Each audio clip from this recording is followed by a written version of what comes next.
और इसी बीच मुख्यमंत्री योगी आदित्यनाथ बरेली से किसान रैली को संबोधित कर रहे हैं। आपको जम्मू कश्मीर के लिए और भारत के नागरिकों को कश्मीर के अंदर किसी प्रकार की आवाजाही में कोई प्रतिबंध न हो, इसके लिए आंदोलन किया।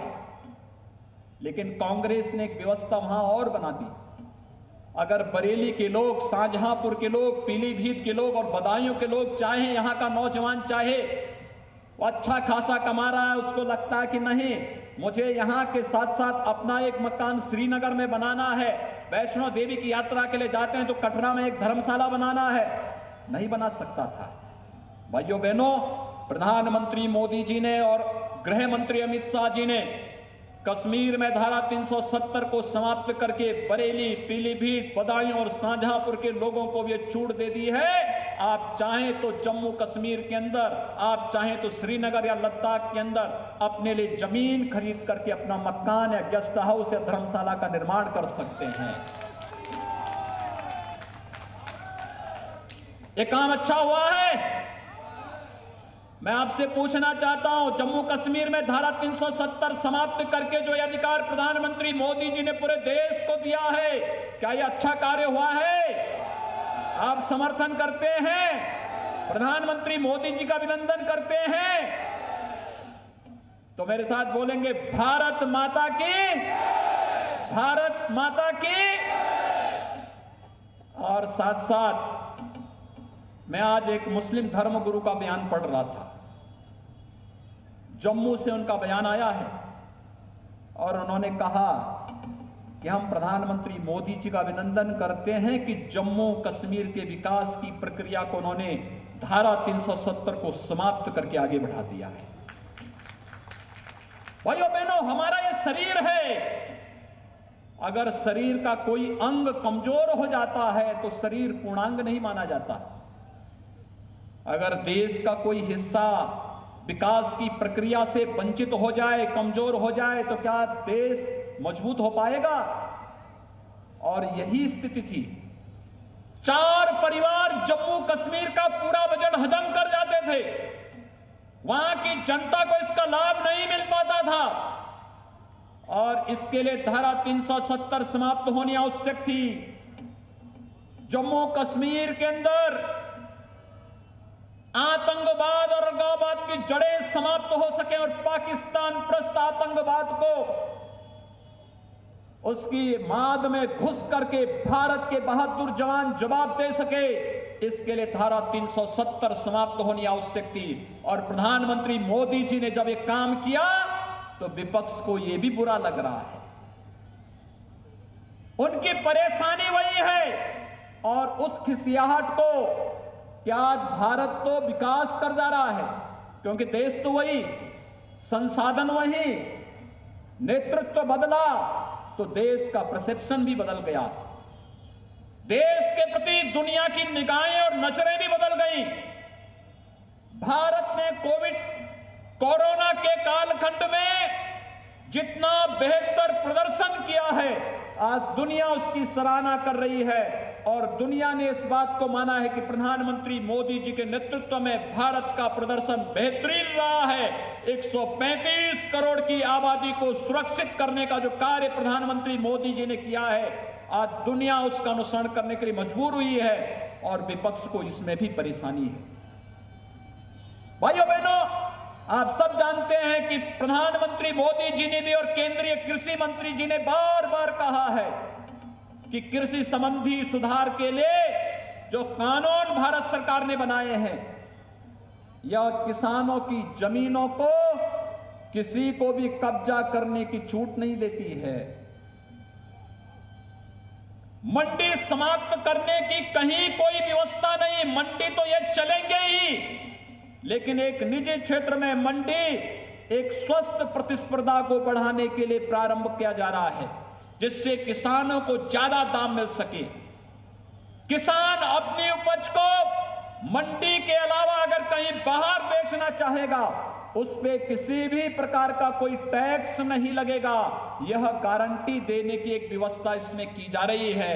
लेकिन भाइयों बहनों, गुमराह करने का प्रयास ये विपक्ष और कुछ चुनिंदा लोग जिन्हें भारत की प्रगति और किसानों की प्रगति और किसानों की खुशहाली अच्छी नहीं लग रही है, वे लगातार गुमराह करने का कार्य कर रहे हैं। और इसीलिए आज हम सबको आपके पास आने के लिए मजबूर होना पड़ा। ये विरोध करने वाले लोग वही हैं जिन्होंने उत्तर प्रदेश जैसे राज्य में कभी भी किसानों की उपज को नहीं क्रय किया था। मुझे याद है 2017 में जब उत्तर प्रदेश के अंदर मुझे मुख्यमंत्री पद के लिए मेरा चयन हुआ और मुझे कहा गया कि उत्तर प्रदेश के अंदर जा करके हमें किसानों के लिए कार्य करना है। भाइयों बहनों, सबसे पहला कदम हमारी सरकार का था। पहली कैबिनेट में हमारी सरकार ने जो फैसला लिया था वह फैसला था 86 लाख किसानों के 36,000 करोड़ रुपए के कर्ज माफी का फैसला। यह फैसला था हमारा। याद करिए 2017 के विधानसभा चुनाव के पूर्व भारतीय जनता पार्टी ने अपने लोक कल्याण संकल्प पत्र में इस बात को कहा था। और ये 36,000 करोड़ रुपए का जो कर्ज माफी का कार्यक्रम संपन्न हुआ, एक एक जगह जाकर के हमारे माननीय सांसद और विधायक गणों ने आपको कर्ज माफी के सर्टिफिकेट वितरित किए थे, क्योंकि पैसा तो सीधे अकाउंट में किसान का गया या बैंक का कर्जा माफ होकर के सर्टिफिकेट उन्हें उपलब्ध करा दिया गया। लेकिन ये कार्य पूरी मजबूती से करने का कार्य प्रदेश के अंदर संपन्न हुआ।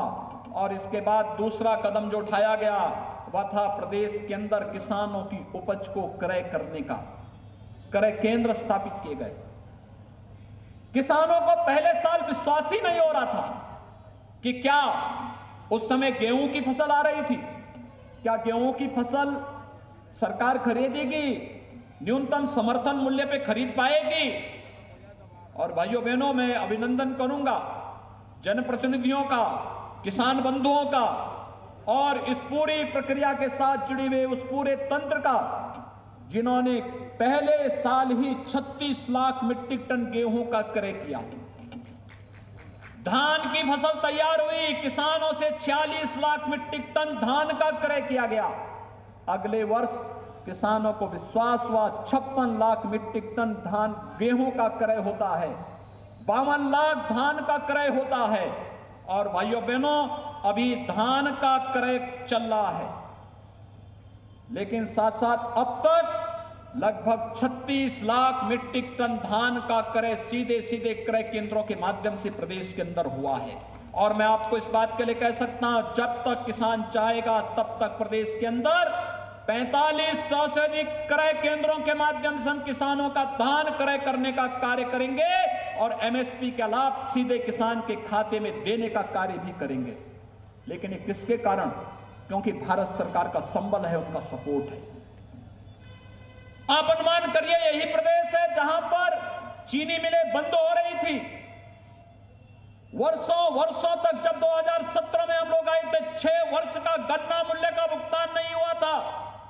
और आज मैं कह सकता हूं 3 वर्ष में सपा बसपा के 10 वर्ष के कार्यकाल में जितना गन्ना मूल्य का भुगतान नहीं हुआ, अकेले 3-3.5 वर्ष के दौरान 1,12,000 करोड़ रुपए के गन्ना मूल्य का भुगतान किसानों को उनके खाते में सीधे करने का कार्य प्रदेश की हमारी सरकार ने किया है। और ये एक्सपोर्ट सब्सिडी का पैसा जैसे ही आएगा, ये किसान के खाते में सीधे जाएगा।